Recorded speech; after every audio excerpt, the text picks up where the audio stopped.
Assalamualaikum warahmatullahi wabarakatuh. Bismillahirrahmanirrahim. Alhamdulillahirabbil alamin. Wassalatu wassalamu ala asyrafil anbiya'i wal mursalin sayyidina wa maulana Muhammadin wa ala alihi wa sahbihi ajma'in ila yaumiddin. Subhanaka la ilma lana illa ma 'allamtana innaka antal alimul hakim. Tub 'alaina innaka antat tawwabur rahim. La haula wala quwwata illa billahil aliyyil azim. Rabbi shrah li sadri wa yassir li amri wahlul 'uqdatam min lisani yafqahu qawli. Penonton atau pemirsa channel YouTube Al-Hamid Yayasan Al-Hidayah Akhlaqul Karimah rahimakumullah wa as'adakumullah wa atallahu umrakum. Salat merupakan kewajiban yang diwajibkan oleh Allah Subhanahu wa taala. Salat merupakan tiang agama sebagaimana yang disabdakan oleh baginda Rasul sallallahu alaihi wasallam, as-salatu imaduddin. Man aqamaha faqad aqamaddin wa man tarakaha faqad hadamaddin. Yang artinya salat itu adalah tiang agama. Barang siapa mendirikan salat maka seakan-akan dia itu mendirikan daripada agama. Barang siapa meninggalkan daripada salat maka seakan-akan dia meruntuhkan daripada agama. Oleh karena itu salat merupakan kewajiban tersebut sepantas dan seharusnya lah kita jaga. Karena kata ulama, jikalau kita menjaga salat, niscaya salat itu pun akan menjaga kita. Dalam artian Allah Subhanahu wa taala akan memelihara kita. Sebagaimana yang tercantum dalam Al-Qur'an surah An-Nisa ayat 2, innas salata tanha 'anil fahsya'i wal munkar. Bahwasanya salat itu akan selalu menjaga seseorang yang salat daripada perbuatan keji dari mungkar. Di antara seseorang itu menjaga salat itu yaitu dengan cara berjamaah. Berjamaah, orang yang salat berjamaah itu ada beberapa keistimewaan, akan tetapi yang saya kemukakan pada hari ini ada 4 saja. Yang pertama, keistimewaan orang yang salat berjamaah itu adalah dilipat gandakan oleh Allah Subhanahu wa taala pahala ataupun derajatnya. Sebagaimana yang disabdakan Rasul sallallahu alaihi wasallam, salatul jamaah afdalu min salatil fadhi bi 27 darajah. Dalam hadis yang lain, salatul jamaah tafdulu salatal fadhi bi 27 darajah. Yang artinya, yang mafhumnya, sembahyang berjamaah itu lebih baik, lebih tinggi derajatnya dengan 27 derajat dibandingkan salat sendirian. Oleh karena itu, jagalah salat kita dengan cara berjamaah. Yang kedua, seseorang yang salat berjamaah akan diberikan keistimewaan oleh Allah Subhanahu wa taala, bebas daripada sifat munafik dan api neraka jahanam. Sebagaimana yang disabdakan oleh Rasul sallallahu alaihi wasallam, man adrakal jamaah arba'ina yauman kataballahu lahu bara'atan minan nari wa bara'atan minan nifaq.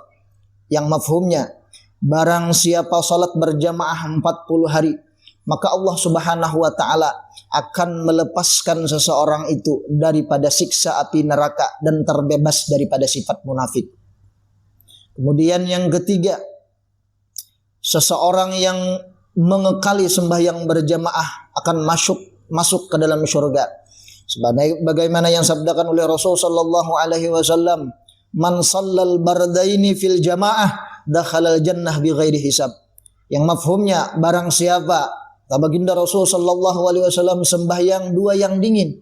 Ulama mengartikan 2 yang dingin itu yaitu salat asar dan subuh berjamaah, maka seseorang tersebut masuk ke dalam surga dengan ketiadaan hisabnya.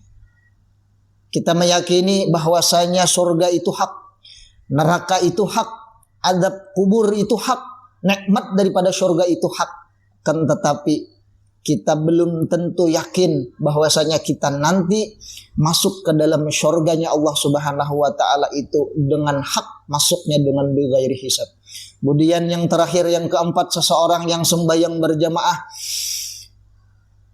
lebih baik pahalanya orang yang salat berjamaah itu dibandingkan dunia dan isinya. Sebagaimana yang disabdakan oleh Rasul sallallahu alaihi wasallam, salatul jamaah rahmah wa hiya khairun minad dunya wa ma fiha wal jama'atu rahmatun wal furqatu adzabun. Yang mafhumnya sembahyang berjamaah itu kata baginda Rasul sallallahu alaihi wasallam itu rahmah. Dia lebih baik dibandingkan dunia dan isinya. Orang yang berjamaah kata baginda Rasul sallallahu alaihi wasallam itu dapat rahmat yang diberikan oleh Allah Subhanahu wa taala, sedangkan orang yang bercerai-berai, orang yang tidak suka berjamaah itu akan mendapatkan azab daripada Allah Subhanahu wa taala. Oleh karena itu, bagi seseorang yang ingin dapat rahmat dari Allah Subhanahu wa taala, rahmat yang hakiki, rahmat yang sebenarnya seharus dan sepantasnya seseorang itu menjaga daripada sembahyang berjamaah. Sedikit penutup. Salah satu ulama mengemukakan bahwasanya sembahyang berjamaah itu adalah sembahyang yang pasti diterima oleh Allah Subhanahu wa taala. Karena Allah Subhanahu wa taala yang dipandang yang pertama itu ketika seseorang sembahyang, ketika orang-orang sembahyang berjamaah itu yang pertama itu hati imamnya.